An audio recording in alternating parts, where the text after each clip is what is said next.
Primeiro, trabalhe o corpo do cliente como um todo, independente da necessidade individual dele. Pensem não no joelho, não na lombar, não na cervical. Então, não vejam o cliente como a lesão, vejam o cliente como um todo.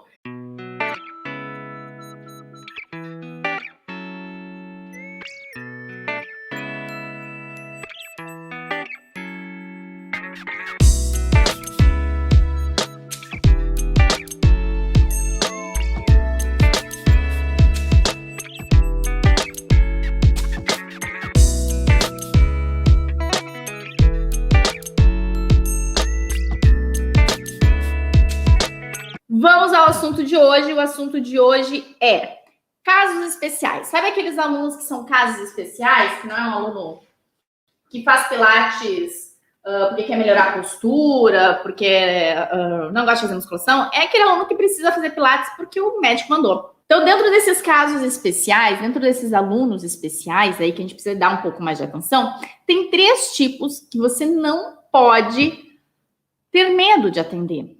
Tá? Porque são os 3 tipos de alunos que mais aparecem no estúdio de Pilates, tá bom?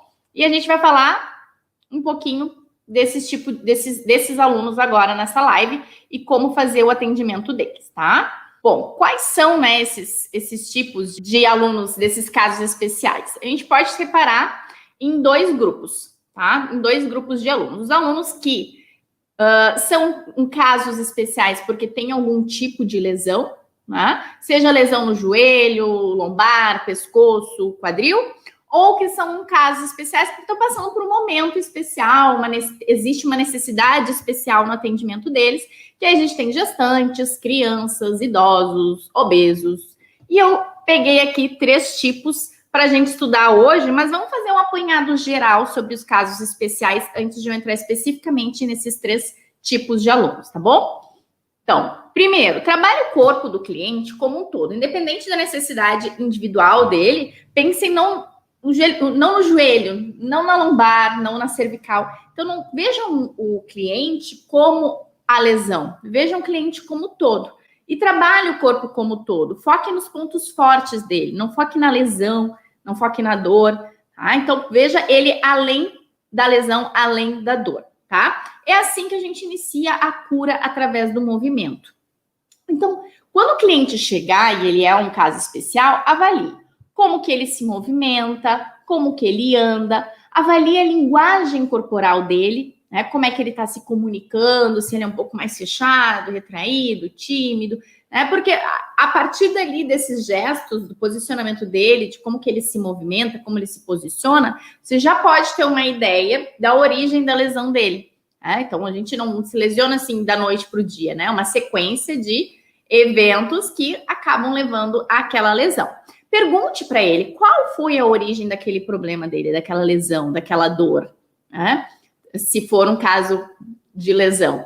O que levou à lesão e qual movimento que essa pessoa faz que gera dor?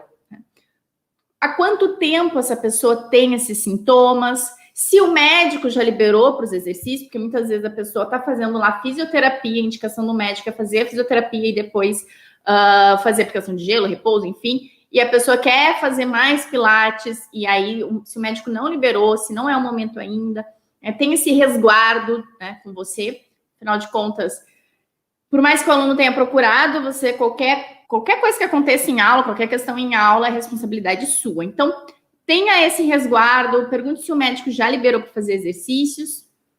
E aí, se tiver tudo certinho, se o médico liberou, você já questionou de onde que vem a dor, qual é o tipo de movimento que geram dor, comece daí então a perceber qual o nível de dor, como que aquele aluno está se sentindo ali naquela hora, quando ele chegou para a aula. Às vezes o aluno tem uma lesão, uma hérnia de disco na lombar, e quando ele está sentado trabalhando, ele sente dor.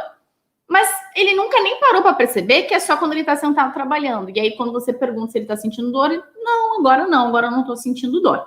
Então, talvez, tá, durante os exercícios, ele possa sentir dor em algum movimento, tá? Então, fique atento a isso, né? E pergunte como que ele está sentindo. Agora eu estou com dor. mas o quanto de dor, tá? Uma dor intensa, uma dor aguda, tá doendo bastante, tá doendo pouco, é só um desconforto. Às vezes é só um desconforto, às vezes é só uma queimação, às vezes não é uma dor intensa. Então, descubra isso. Qual o nível de dor, o quanto de dor ele está sentindo naquele momento. Se ele está tomando alguma medicação, isso é muito importante, porque se ele estiver tomando algum tipo de anti-inflamatório, ele pode ter tonturas, né, durante os exercícios. E se ele está tomando relaxante muscular, ele deve evitar os exercícios, né? Então, não é indicado o aluno tomar anti-inflamatório ou relaxante muscular antes da aula. Então, se puder fazer a administração da medicação depois da aula, é o ideal, tá bom? Então, oriente seu aluno em relação a isso também. Questione para o seu aluno qual a rotina física atual dele, se ele já está fazendo algum outro exercício, se ele está fazendo fisioterapia, né? Se ele já costumava fazer exercícios antes, ou se ele está muito tempo parado, para você saber qual o ponto de partida com esse cliente, né? Saber com quem que você está lidando ali, tá bom? E aí, o enfoque da aula vai ser o centro de força, né? Porque você sabe, a gente já falou aqui várias vezes. A primeira aula, tanto a primeira aula do seu aluno ou a sua primeira aula com esse aluno, mesmo que ele já tenha feito outras aulas, vai ser como se fosse uma aula no sistema para iniciantes. Vai ser como se fosse a primeira aula. Então, você vai focar no trabalho do centro de força. Sempre trabalhe a partir do centro. A gente precisa ter um centro forte e estável para depois começar a trabalhar as extremidades, tá bom? E durante os exercícios, peça para que o seu cliente escute o corpo dele, né? E avise se ele sentir qualquer desconforto, qualquer tipo de dor. Então, muitas vezes a gente fala isso, orienta isso, e ainda assim o cliente termina o exercício e diz: ah, nesse eu senti uma pressãozinha, assim. Então, diga para ele que é importante que ele avise na hora que sentir, tá? Não deixa ele ficar fazendo os exercícios. Sempre oriente ele de que avise, ó. Sentiu qualquer dor, mesmo que seja só um desconforto, me avisa. Porque a gente pode daí fazer um outro exercício ou adaptar aquele exercício se necessário, tá? Mas não deixe ele fazer o exercício e só no final dizer, ai, nesse eu senti uma dorzinha. Xinga ele, mas xinga de um jeito querido, tá? Diz para ele que é importante para que ele não piore, porque a ideia é que ele saia da aula de Pilates igual ou melhor, nunca pior, tá? Então é bem importante que o cliente esteja alinhado nesse sentido e que seja o seu parceiro durante as aulas, tá? E aí, em caso tenha alguma dor e você já está com o exercício adaptado, já modificou o exercício e ainda dá um desconforto naquele movimento, simplesmente não faça aquele movimento, não faça aquele exercício. Nunca aplique um exercício para o seu aluno que ele fica sentindo dor na região que ele tem lesão, tá? Passa para o próximo. Tá? Isso, na verdade, eu estou falando para quem tem lesão, mas se é uma gestante que sente desconforto em algum movimento, também não insista naquele movimento, muda. Adapta, se na adaptação não resolveu, muda, vai para um outro exercício. É importante que o aluno se sinta confortável. E aí, quando eu digo confortável, eu não estou querendo dizer que seja fácil os exercícios, tá? Mas que seja benéfico e não que seja um exercício que cause uma dor, certo?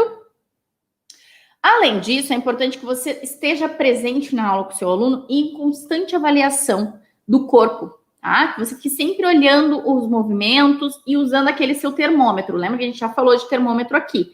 Que é avaliar a expressão facial do aluno, avaliar a qualidade do movimento. Se você perceber que tem alguma coisa errada ali, você não sabe muito bem o que é, sempre volte para o básico, para o proximal. Diminui a amplitude do movimento, reavalie, repense aquele movimento.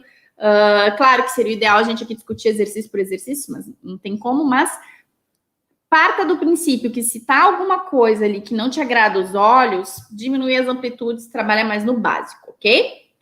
E use esse seu termômetro. Seu aluno não tá falando nada, mas tá vendo que ele tá com cara de dor, espremendo o olho, perguntou, oi, tá doendo? O que tá acontecendo? Por que tá apertando o olho? Né? Esteja nesse diálogo com o seu aluno, porque nem sempre ele vai se dar conta de que, não era para eu sentir dor, eu tô sentindo dor. Então, não parta do princípio de que ele vai sentir dor e vai avisar, tá? Nem sempre o óbvio é óbvio. Você precisa ficar o tempo todo ali cuidando, né? Atento ao seu aluno, tá? E ao final, peça para que o cliente observe como que ele vai se sentir no próximo dia ou até mesmo no outro dia, tá? Então, por exemplo, se ele fez aula hoje, sexta-feira, diga para ele observar no sábado e domingo como é que ele vai se sentir. Se ele vai sentir alguma dor diferente, alguma coisa diferente, mas também peça para que ele não faça outra atividade nesse período. Porque se ele fizer Pilates na sexta e um treino de musculação no sábado, pode ser que no domingo ele acorde dolorido. E aí, é do Pilates ou da musculação? Tá? Mas é importante que numa primeira aula com um aluno que é um caso especial, ele não faça nenhuma atividade física, nenhum outro exercício nos próximos 2 dias. E aí eu incluo atividades físicas mesmo, tá? Ele fazer uma caminhada muito extensiva, andar de bicicleta, algo que possa, dentro da rotina, faxinar a casa, né? Então, às vezes, vou lá dar uma aula de Pilates maravilhosa para minha aluna que tem dor lá no ombro, no pescoço, a gente cuida direitinho, maravilhoso. E aí, no dia seguinte, ela vai lá e faz uma baita de uma faxina na casa, chega na próxima aula, ela diz, nossa, fiquei toda dolorida. Daí tu fica assim, o que eu fiz de errado? Né? Daí tu começa a questionar, perguntar, descobre que a pessoa fez faxina, limpou os vidros da casa. Não dá. Então, oriente seu cliente, que é importante que no próximo dia, pelo menos nos 2 dias seguintes à aula de Pilates, ele não faça nada fora da rotina que possa, né, causar alguma dor, para que você possa avaliar e medir se aquela aula de Pilates foi ok, foi muito leve, o que é ok, fazer uma aula muito leve numa primeira aula, ou se você tem que diminuir um pouquinho o ritmo, tá bom?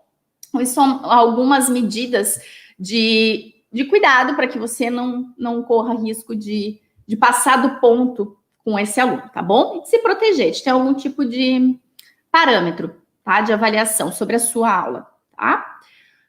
Bom, o que é importante? Você precisa entender sobre a lesão do cliente, saber o que deve ser evitado. Claro que você não precisa conhecer todas as lesões do mundo, porque a gente não é médico, mas a gente tem que ter uma ideia, uma noção sobre alguns tipos de lesões, né? E se você não tiver esse conhecimento e não se sentir seguro sobre aquela lesão, indique um profissional, tá? Não atenta em seguro. Indique um profissional que seja da sua confiança. Isso, inclusive, demonstra profissionalismo, tá? Não brigue com a saúde dos outros, então seja responsável quanto a isso. Não é incomum. E eu não tô falando isso aqui porque, né, quero dar a lição de moral ou algo assim. Não, porque não é incomum algumas pessoas virem me perguntar. Fran, peguei uma aluna que tá com diástase abdominal. O que eu faço? Indica para alguém que sabe o que fazer.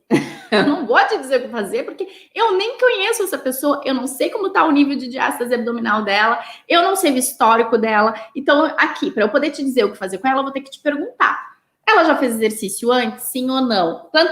De onde que veio essa diástase? Passou por gestação? Quanto tempo ela já teve o bebê? O médico já liberou?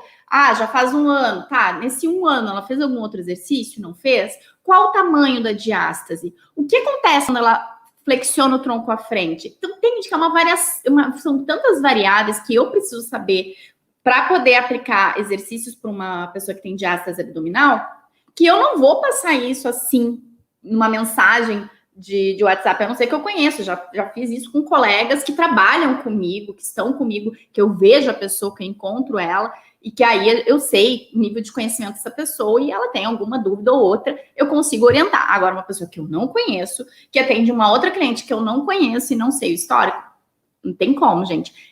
Então, assim, é que nem tu ir no ginecologista e dizer que tá sentindo uma palpitação no coração e ele querer te passar alguma recomendação, né, em relação a algum problema cardíaco. Não, ele vai te indicar para um cardiologista, né? Ou se você tem algum nódulo, não sei, vai te indicar para um mastologista, né? A não ser que ele já seja especializado em mastologia. E é a mesma coisa na educação física, não sei na fisioterapia, porque eu não sou fisioterapeuta, mas eu vejo que na educação física é assim, a pessoa não entende nada de basquete, mas tem um cliente que quer fazer um treinamento para melhorar no basquete. Eu não entendo nada de basquete. Como é que eu vou ajudar essa pessoa? 2 opções. Ou eu estudo isso a fundo, e aí eu me sinto segura para atender essa pessoa, ou eu vou indicar uma pessoa que eu sei que tem conhecimento em basquete, que sabe que tem que melhorar no basquete, que dá um ótimo treinamento para quem quer melhorar no basquete, tá? Então não adianta vir assim, me perguntar ou ir para o Google. Se você não se sente seguro, você não vai conseguir passar segurança para o seu aluno. E pior coisa que existe é dar uma aula de forma insegura ou ser um aluno que está vendo que o profissional está inseguro para te atender. O cliente foge, tá? Então, é muito melhor indicar, certo? Ou então você estuda aquilo a fundo. Estude sobre o caso do seu cliente, se possível, converse com o médico. Tá? Então, se você sabe um pouco sobre o que é aquela lesão, tem uma ideia, já atendeu clientes com algum tipo de lesão parecido, menos grave, e tem a possibilidade de falar com o médico, fale com o médico, entre em contato com ele, ou mande para o seu cliente, né, algumas dúvidas que você tem para que ele questione para o médico, nem todo médico é acessível assim, né?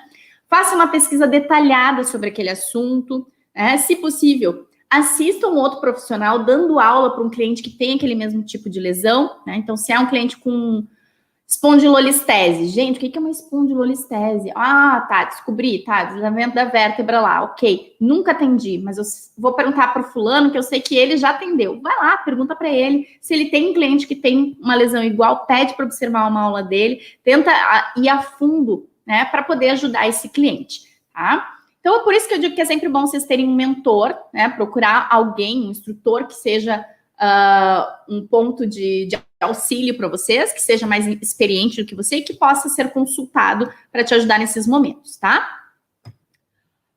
E respeite os temores, as limitações, as frustrações de cada cliente. Então, eu vejo que, assim, às vezes o aluno não tem nada de grave, assim, tá? É uma dor no pescoço causada por tensão, mas ele está muito preocupado com aquela dor no pescoço, ele não quer levantar a cabeça, ele não quer mexer aquela cabeça.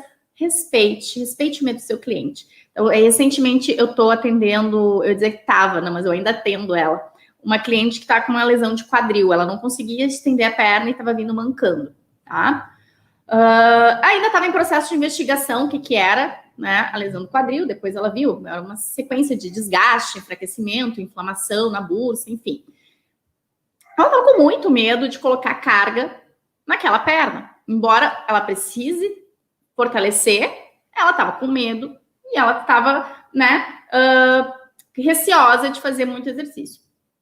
Dê tempo ao seu cliente. Mostre resultado para ele, para que ele confie em você. Então, se ele estava com medo, ok, tudo bem, vamos diminuir o número de molas, vamos diminuir o número de repetições, mas esse exercício é importante para que você melhore. E assim a gente foi construindo dia após dia, ela foi vendo os resultados, ela foi melhorando, agora ela já consegue fazer os footworks lá, que é um exercício de estender a perna, estendendo a perna toda que ela não estendia, já está caminhando, sem mancar, já consegue se agachar que ela não agachava. Levou um mês? Que teve ali Natal, Ano Novo, a gente tem que tirar aquelas 2 semanas, né? Ela começou no final de novembro, a gente já tá agora no final de janeiro. Se a gente tirar o período de Natal, Ano Novo e minhas férias, é um mês ela já tá estendendo a perna, já consegue caminhar. Ela ainda tem alguma dor, porque ela é professora, trabalha sentada na frente do computador, e isso que agravou e gerou a dor do quadril dela. Claro que ela não estava fazendo exercício de fortalecimento, então por isso que teve essa dor. Mas assim que ela começou a fazer o pilates, começou a fortalecer a região, começou a movimentar aquela musculatura, ela fez fisioterapia, hidroterapia, na verdade, junto, resolveu. Então, ela já não está mais fazendo a hidroterapia como tratamento, ela está manteve o pilates como exercício 2 vezes por semana, e hoje ela está bem. Mas percebam que cada cliente vai ter o seu tempo, não diga, não, isso é uma bobagem, faz o que eu estou falando e deu. Dê tempo ao tempo, um pouco de pilates é melhor do que nenhum pilates, e respeite, tá? Respeite a pessoa do outro lado e a maneira como ela lida com a dor dela, certo? E aí eu sei que surgem algumas frustrações também do nosso lado, né? De ter medo de não ajudar aquela pessoa e de acabar piorando o caso dela. E eu sempre digo, seja honesta com o seu cliente. Se você não se sente seguro, diga para o seu cliente, olha, eu nunca atendi um caso como o seu, mas eu estou disposta a te ajudar e a gente descobrir junto a melhor maneira de fazer os exercícios e você ter melhora. Então, se você estiver disposto, a gente vai fazer... Já passei por isso, né? De pegar um aluno com um caso mais grave e eu falar para ele, olha, eu nunca peguei um caso como o seu, vai ser a primeira vez, mas eu estou disposta a te ajudar se você estiver disposto a se ajudar também. Então, a gente vai combinar aqui um pacto de que eu vou dar o meu melhor e eu preciso que tu dê o seu melhor também. Me dizendo quando sente dor, me dizendo quando tá com desconforto, seja muito franco comigo, seja muito honesto comigo. E a gente construiu junto e teve resultado, e ele ficou bem e pôde voltar para a musculação, que era o que ele queria, tá? Então pensem nisso quando vocês se sentirem inseguros. Não guardem para vocês e ficam... é melhor jogar limpo, joga logo de cara, entendeu? Vai lá e fala, olha só... é assim, assim, assado, que é melhor do que você ficar ali tentando, né? E outra, não só isso, mas estude, busque informação, faça todo aquele processo que eu falei. Tem alguém que você possa se consultar, enfim. E para os profissionais de educação física, vem o ponto, né, de frustração maior, que é, meu Deus, eu não sou fisioterapeuta, o melhor não seria tratar essa lesão, eu não entendo nada de lesões. E lembrem-se que no Pilates a proposta não é tratar a lesão, não é tratar o ponto específico de dor, tá?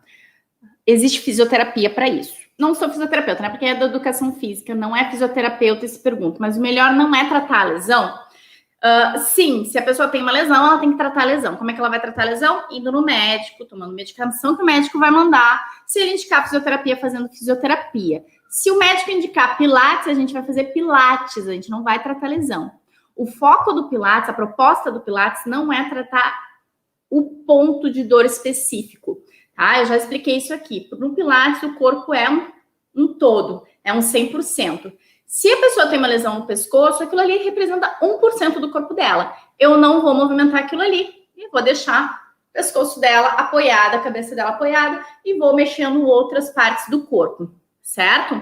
E eu estava contando aqui que eu já trabalhei com fisioterapeutas que fizeram curso de formação de Pilates clássico, a mesma linha, a mesma escola que eu fiz, e eles optaram por abrir um estúdio de Pilates. Lá não se trabalhava de forma alguma fisioterapia. Então, eram 2 profissionais de fisioterapia, na verdade eram 3, 2 eram donos, um era um colaborador como eu, e eu da educação física. Um deles, do casal de fisioterapeutas, um deles tinha seu próprio consultório de fisioterapia, era lá que ele fazia atendimentos. Em outro lugar, em outro momento, agendava a consulta. Então, clientes que precisavam de fisioterapia e queriam fazer pilates, faziam 2 consultas separadas.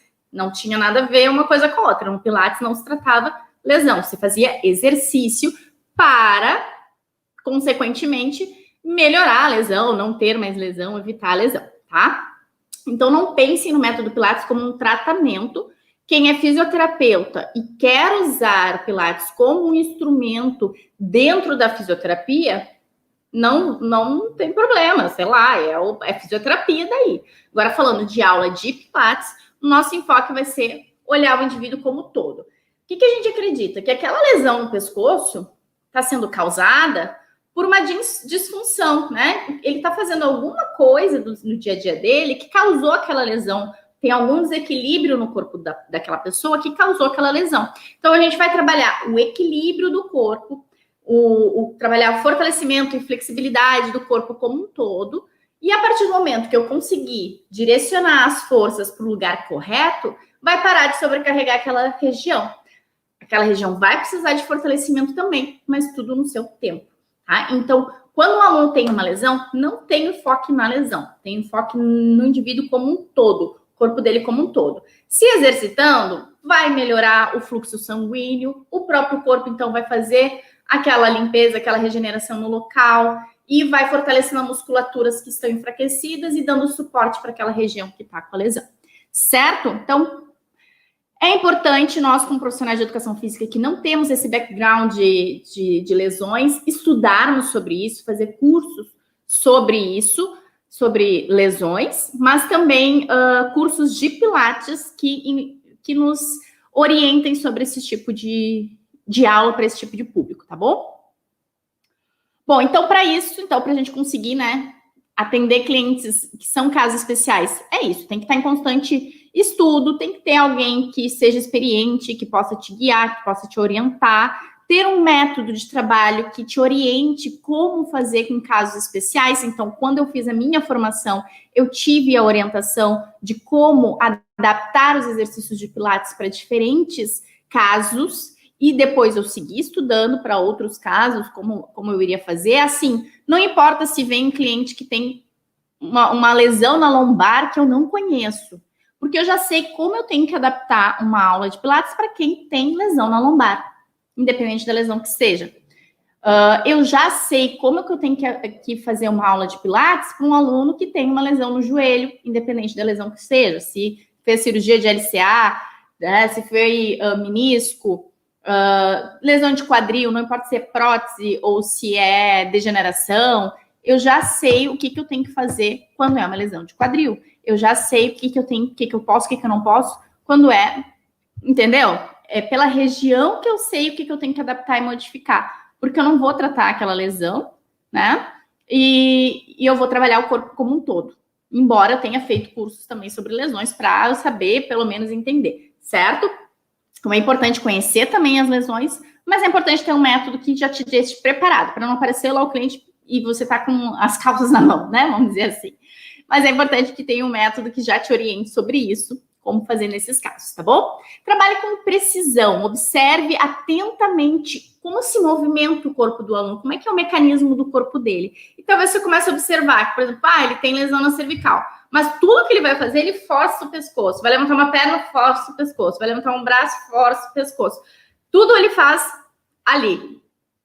É nisso que a gente tem que melhorar. Ele não tem que contrair o pescoço na hora que ele vai levantar uma perna. Ele tem que contrair o abdômen. Ele tem que partir do ponto do centro de força dele. E é nesse sentido que a gente começa a ajudar esse cliente com o Pilates, tá bom?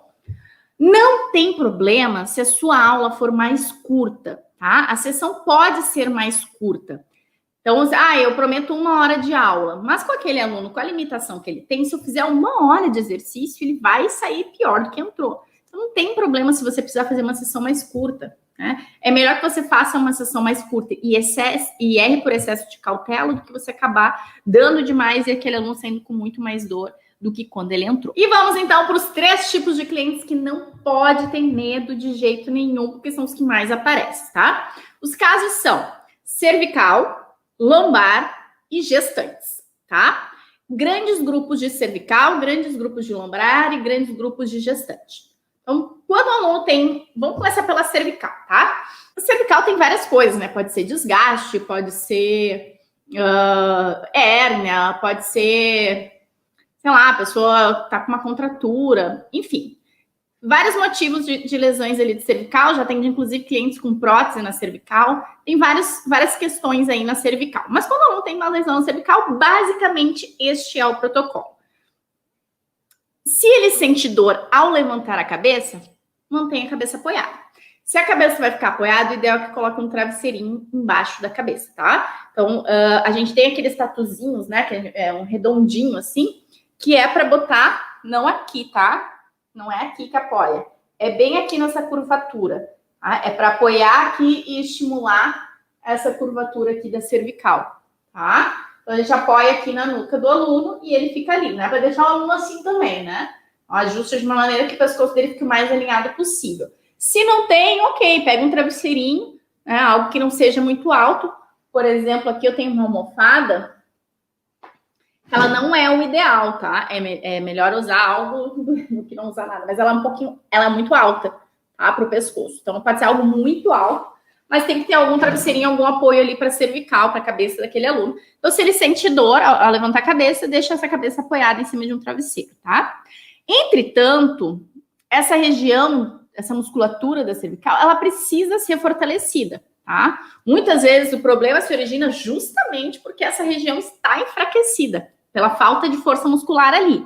Então, e ali e no abdômen. Então, a gente vai focar primeiro no abdômen e vai tentar estimular essa região para fortalecer também, tá? Então, a gente vai o tempo todo, quando dá um exercício, orientar o aluno. Ativa o centro de força e quando o exercício tem que levar a cabeça e os ombros, sobe a cabeça e os ombros e faz o movimento. Mas eu vou orientar esse aluno que se ele sentir dor, se ele sentir desconforto, ele apoia a cabeça. O que eu gosto muito de fazer, né, quando eu pego um aluno assim, na primeira aula, deixa a cabeça apoiada. Maior parte do tempo dos exercícios eu faço com a cabeça apoiada.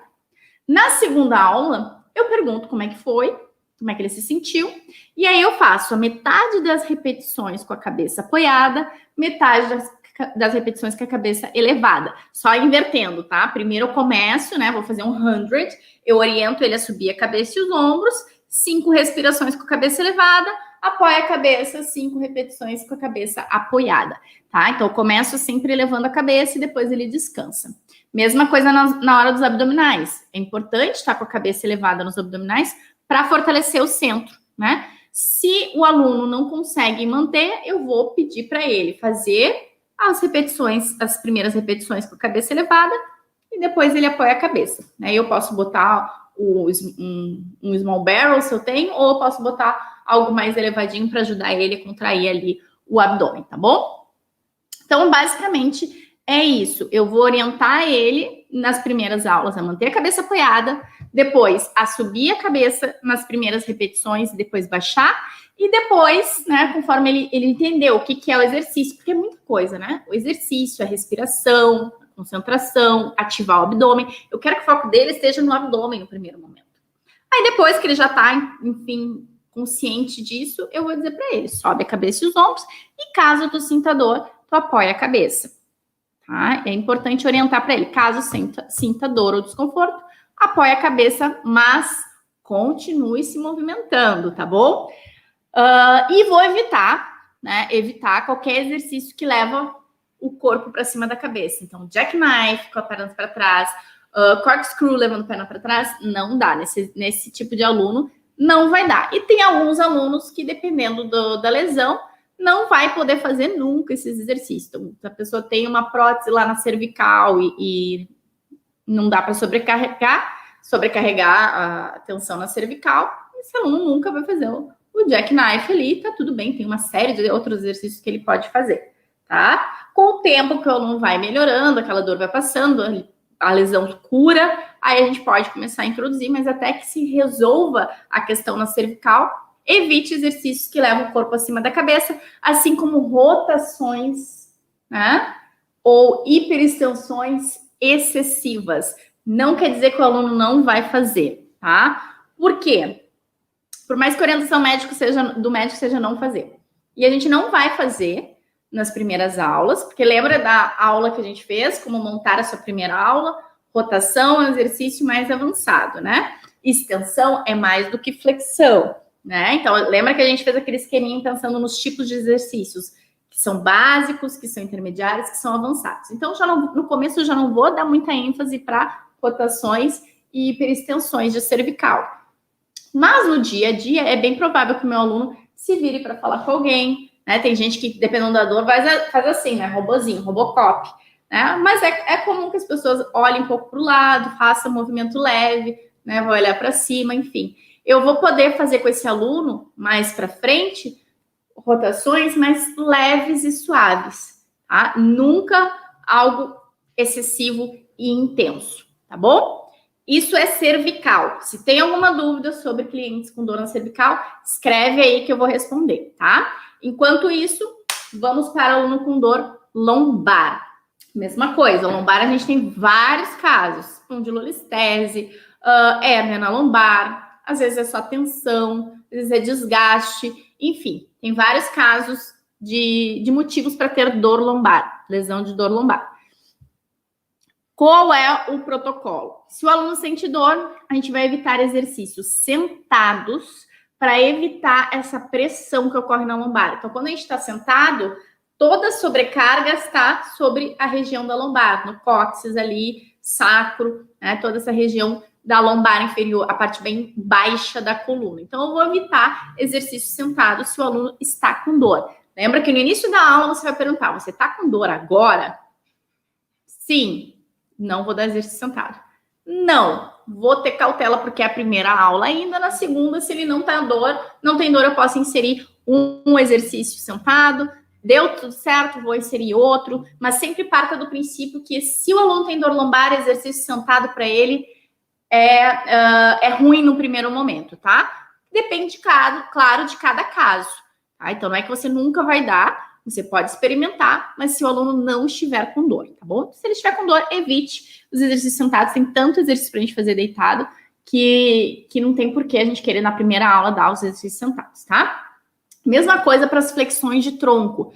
Flexão de tronco a gente pode usar tanto para frente como as laterais. Tá? Eu não vou dar a flexão lateral no início, porque né, a gente já falou sobre isso, não é um exercício iniciante. As flexões do tronco para frente, sim, estão inclusas nos exercícios de iniciante, mas para quem tem dor na lombar, a gente vai evitar. Porque se for uma hérnia, a hérnia tiver protusa para trás, eu vou para frente, eu vou dar mais ênfase para essa protusão e ficar lá pegando no meu nervo e doendo.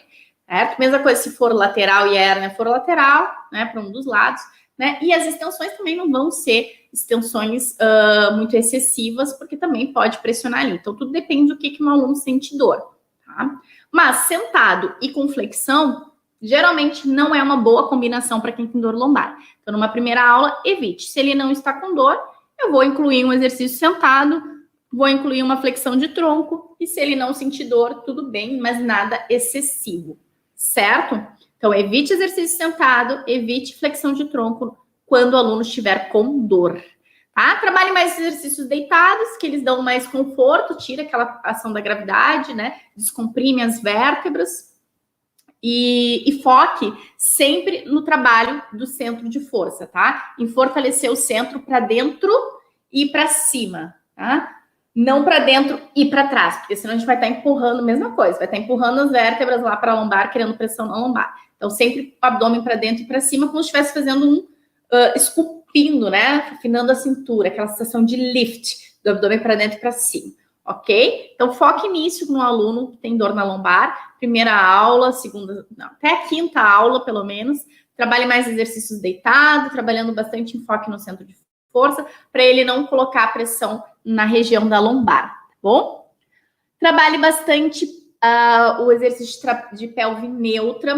Pode trabalhar mobilidade de quadril, mas cuidado, porque se o aluno tem dor na lombar e ele não tem muita consciência sobre os movimentos do quadril, pode ser que ele faça um movimento muito excessivo e aí pegue na lesão lá e doa, tá? Então, se ele é movimento suave, tudo quando tem dor é muito suave, muito sutil. Então, pede para fazer um movimento mínimo para frente e para trás de quadril, né? Fazendo antero e retroversão de quadril, né? Fazendo aqueles movimentos laterais de quadril, fazendo movimentos circulares. Então, pode trabalhar com o quadril, deixando ele neutro, né? Deixando, não deixar nem empurrar a lombar demais para o chão e nem subir demais a lombar no chão. Tenta deixar mais neutro. Como que faz isso, né? De uma maneira que você tenha certeza que o aluno está trabalhando sem forçar a coluna lombar para baixo ou para cima, né? Joelhos flexionados. Então, não trabalhe exercícios com as pernas estendidas, nem no ar e nem com o apoio dos pés no chão. Então, deixa sempre os joelhos flexionados. Vai fazer um exercício que a perna deveria estar estendida no chão, flexiona os joelhos, deixa os joelhos flexionados e a sola do pé apoiada no chão. A perna deveria estar estendida para o teto, não deixa estendida, trabalha com os joelhos levemente flexionados, se você não quiser deixar eles flexionados a 90 graus, tá? Isso protege a região lombar do seu aluno, protege a posição da pelve para que ele não force de maneira que cause dor, ok? Se tiver alguma dúvida sobre questão de lombar, exercícios de dor lombar, para alunos que têm dor lombar dentro do Pilates, coloca aí a pergunta que eu respondo também no final. E agora vamos entrar nas gestantes. Pilates para gestantes, né? Os cuidados que a gente tem que ter, as recomendações que a gente vai passar para o aluno. Primeiro, não é recomendado que uma mulher que nunca fez Pilates e ficou grávida resolva fazer Pilates. O recomendado é que primeiro comece a fazer Pilates. Eu quero engravidar, né? O mundo perfeito, o mundo ideal. Eu quero engravidar, estou planejando engravidar. Vou começar a fazer Pilates para que eu possa continuar fazendo durante a minha gestação e melhore, né? Me facilite o trabalho de parto, enfim, tudo mais, tá? Esse é o ideal. A gente não recomenda que uma gestante comece qualquer exercício novo no período da gestação. Então, se ela fazia musculação, que ela continue fazendo musculação. Se ela fazia natação, que ela continue fazendo natação. Então, não é legal a mulher ficou grávida, agora eu vou virar nadadora, vou fazer crossfit. Não. O ideal não é isso, tá? O ideal é que ela já faça um exercício e que ela continue fazendo aquele exercício até o final da gestação. Mas o mundo perfeito não é assim, né? A gente vai acabar recebendo mulheres que nunca fizeram Pilates, que o médico disse que Pilates era bom, o médico não faz a menor ideia do que é Pilates, muitas vezes, né? Ele acha que Pilates é só alongamento, né? Então, acontece, sim, de muitas mulheres virem fazer Pilates. E eu sou bem honesta, eu pergunto, tu já faz alguma atividade física? Eu gosto de nadar, eu nado. Então, por que tu não continua nadando? Porque, assim, vai passar toda uma transformação no seu corpo, uma transformação hormonal, e aí tu vai colocar agora um exercício também novo no teu corpo.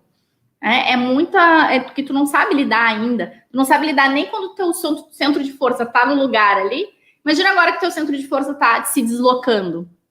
Então não é legal começar algo novo. Então, se a pessoa já fazia natação, eu sou sincera com ela. Olha, ideal que tu continue fazendo natação. Tu pode fazer pilates, eu vou te atender, claro. Mas sendo honesta contigo, ideal que tu faça natação, ideal que tu continue a musculação. Por que tu não continua? E aí eu vou perguntando, vou conversando com a pessoa e chegando no porquê. Mas às vezes a pessoa não fazia nada. Fazer algum exercício? Não fazia nada. Bom, entre nada e fazer alguma coisa, eu prefiro que ela faça alguma coisa e faça alguma coisa comigo, que já dou aula para gestantes e já trabalho com pilates há muito tempo, já sei o que eu posso e o que eu não posso fazer. Então, entre não fazer nada e fazer pilates. Também já tive uma cliente que ela fazia crossfit e ela queria passar para o pilates, porque ela não achava legal continuar no crossfit.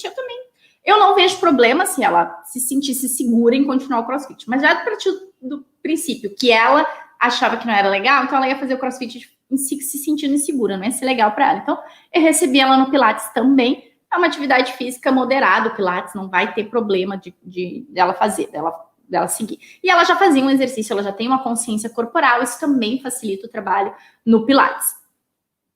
Mas o que eu ia chegar agora era falar das questões da semana. Nem todo mundo sabe pilates, gestações em semana, mas o ideal é que a gente pense a gestação em semanas, tá? E aí a gente vai pensar até a 12ª semana, 12 semanas ali de gestação, precisa ter uma autorização do médico para a pessoa começar, tá? Não receba uma aluna que está grávida, sei lá, de 5, 6 semanas e que ela resolveu fazer pilates se você não conhece ela, tá? Se ela já fazia pilates com você e ela ficou grávida, no meio do caminho você descobriu que ela estava grávida, até ontem ela fazia pilates e agora ela vai continuar fazendo pilates, tudo bem, oriente ela que vai no médico, que diga que ela faz pilates para ver se ela pode continuar fazendo, né? Mas assim, surgiu uma pessoa do nada que você não conhece e tá lá com 6 semanas de gestação, pergunta se o médico liberou, tá? Se a pessoa insistir em fazer, ela faça uma aula bem levinha. Porque até 12 semanas de gestação é um período de risco, é onde mais tem se perde o bebê, tá? Não entendo palavras, mas é isso, tá? Então, até 12 semanas é um período de risco para mãe não, para o bebê, né? Então, deixa essa mulher mais em repouso ou pede que ela tenha liberação do médico para começar, tá? Se proteja em relação a isso, proteja aquela mulher também, talvez ela não tenha essa informação, tá? Por que é tão importante que a mulher faça pilates antes, né, de engravidar? Porque o corpo dela vai se transformar durante a gestação e ela não vai saber como lidar com essas mudanças. Então, durante a gravidez, o corpo da gestante, ele se transforma muito rápido, né? O que ela pode fazer no primeiro trimestre, ali naqueles primeiros 3 meses de gravidez, é muito diferente do que ela vai poder fazer no último trimestre. Porque o centro de força dela já se foi, né? Já se deslocou totalmente, os retos abdominais estão totalmente alongados, o quadril, a pelve dela já modificou de posição, já se alargou e é muito difícil de controlar, né, o corpo quando está no final do trimestre. No início, ela ainda consegue controlar os movimentos, fazer, inclusive, exercícios de barriga para baixo ainda, né, em decúbito ventral. Então, dá para explorar muito mais no primeiro trimestre. No segundo trimestre, ali em torno de 24 semanas, vai depender de gestante para gestante. Eu tive uma gestante de gêmeos, né? E aí, gestação gemelar, tudo é muito antecipado, tá? Então, a barriga de uma gestante de 24 semanas, de uma gestação única para uma gestação gemelar, é totalmente diferente, tá? Mas vai depender de caso para caso. Então, se a gestante com 24 semanas tem coisas que ela vai conseguir fazer ainda, então a gente pode ir adiando, mas em torno de 24 a 28 semanas a gente começa a ter que modificar muita coisa, né? Tem que começar a tirar exercícios de barriga para baixo, porque já começa a dar desconforto, tem que cuidar a questão de equilíbrio, né? Já tem que começar a cuidar o tempo que ela fica deitada, de barriga, mesmo de barriga para cima, em decúbito dorsal, porque pode pressionar a artéria, né, da mãe, e aí acabar desmaiando, tendo tontura, enfim. Então, a gente começa a ter que transformar muito os exercícios para poder atender essa mulher. Então, tenha um diálogo contínuo, né, com a sua aluna que está gestante. Se for algo desconfortável para ela, não faça aquele movimento, tá? Não tem porquê, tá desconfortável, ela já está passando por um momento de transformação, muda o exercício. E não queira fluir demais nessa aula. Não é uma aula para fazer com fluidez e vamos botar para suar e frequência. Não. né? A gente precisa fazer uma aula bem nível moderado, mais leve, porque a própria frequência cardíaca da mãe já vai estar mais acelerada, ela vai estar com muito fluxo sanguíneo, ela está bombeando o sangue dela e do bebê, o bebê também, né? Vai estar ali participando do exercício, então não é uma aula para você querer fazer com intensidade, tá? Exercícios que o corpo vai para cima da cabeça, não dá, a maioria não dá, tá? Então, tower, jackknife, qualquer exercício que as pernas vão acima da cabeça, é desconfortável para a mãe, é sobrecarga, todo aquele peso, né, vindo sobre a cervical, não é legal. Além disso, pensa que o bebê está ocupando todo o espaço da cavidade abdominal dela. Para onde que foi parar o estômago dessa mulher? Onde que foi parar os intestinos? Onde que foi parar o pulmão? Então tá tudo sendo meio pressionado ali, e aí vai levar a perna lá para cima, já não é legal, tá? Então evite exercícios que levam as pernas para cima da cabeça. Evite exercícios de equilíbrio se não tiver apoio, se você não tiver do lado ali. É bom ter bastante suporte para que não tenha risco de queda. Usar o máximo de apoios possíveis para a gestante, principalmente no último trimestre de gestação, e varia as posições, tá? E varia as posições. Então, eu falei ali, né, no último trimestre, principalmente, o bebê já tá grande e pressionando a coluna, né, que ela tá deitada de barriga para cima, pressiona a coluna e pressiona a artéria que passa ali embaixo, tá? Então, aí se pressionar, diminui o fluxo sanguíneo, começa a faltar oxigênio para a mãe, ela começa a ficar meio tonta. Nunca aconteceu comigo de uma mãe desmaiar, graças a Deus, mas enfim, já vi relatos de sim, da gestante acabar, ficar muito tempo deitada de barriga para cima, porque a gente não quer que ela perca o equilíbrio, a gente não quer levar as pernas acima da cabeça, a gente não pode um monte de coisa, e aí com cuidado excessivo deixa ela só deitada de barriga para cima, quando vê, pá, desmaia. Então já vi relato disso, mas comigo nunca aconteceu, tá? Então tente variar as posições, fazer deitada, não passa muito de 2 minutos, uns 2, 3 minutos ali, faz uma sériezinha deitada, já muda, faz uma sériezinha de lado, exercícios de lado são ótimos para gestante, tá? E de barriga para baixo vai chegar uma hora que ele vai ficar desconfortável, tá? Não é que tenha risco, tenha perigo, mas fica desconfortável aquela pressão ali do bebê, ele começa a incomodar, então não é legal, a gestante vai dizer que não vai estar bom, tá? Mas exercícios de lado são ótimos, alongar, abrir essa região de costelas da gestante, que ela já começa a ter dificuldade de respirar, trabalhar essa respiração para as costelas, trabalhar esse alongamento, abrindo as costelas para ela conseguir ter mais conforto na hora de respirar. Isso é ótimo, isso é muito, muito, muito bom. Outro cuidado que a gente tem que ter é em relação a exercícios com grandes amplitudes. Quando a mulher está gestante, ela libera, o corpo começa a liberar mais relaxina, que é um hormônio que relaxa as articulações, que prepara as articulações para elas abrirem, né? Ela deixa as articulações mais frouxas, vamos dizer assim. Então, para poder expandir o quadril, né? Por exemplo, para a abertura do quadril na hora do parto. Só que ela não fica só no quadril. Então, essa mulher vai ter mais facilidade, mobilidade ligamentar, tá?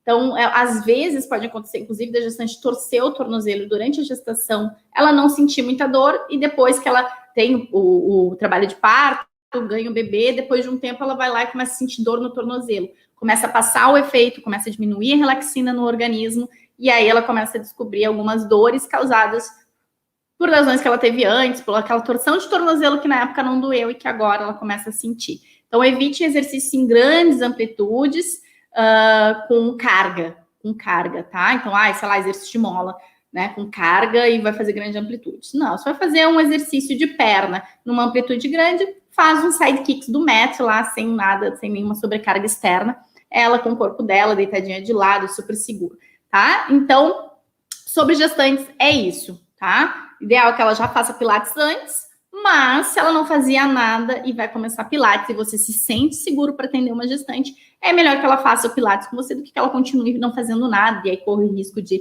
ganhar muito peso, ter diabetes gestacional, enfim, outras coisas, tá? Então, atenda ela se você se sentir seguro, mas tome esses cuidados, né? De perceber. Primeiro trimestre, as primeiras 12 semanas, tem que ter uma cautela, tem que ter liberação médica. Geralmente os médicos liberam depois de 12 semanas.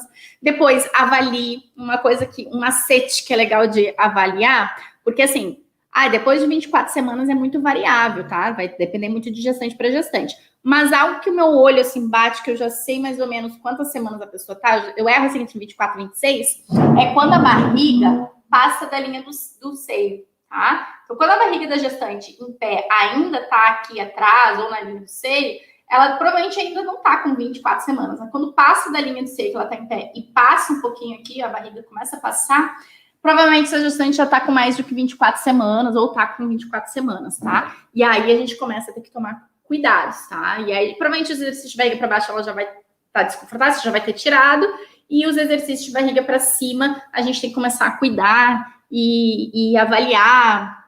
Exercícios sentados vão começar a ficar desconfortáveis, torções, não é que não possa fazer, mas não vai mais ter ênfase na torção, vai ser uma torção muito sutil, tá? Então, uma flexão para frente vai ser muito sutil. Esses são os principais cuidados aí com a gestante. Tem um monte de regrinhas, porque é gestante assim, ó.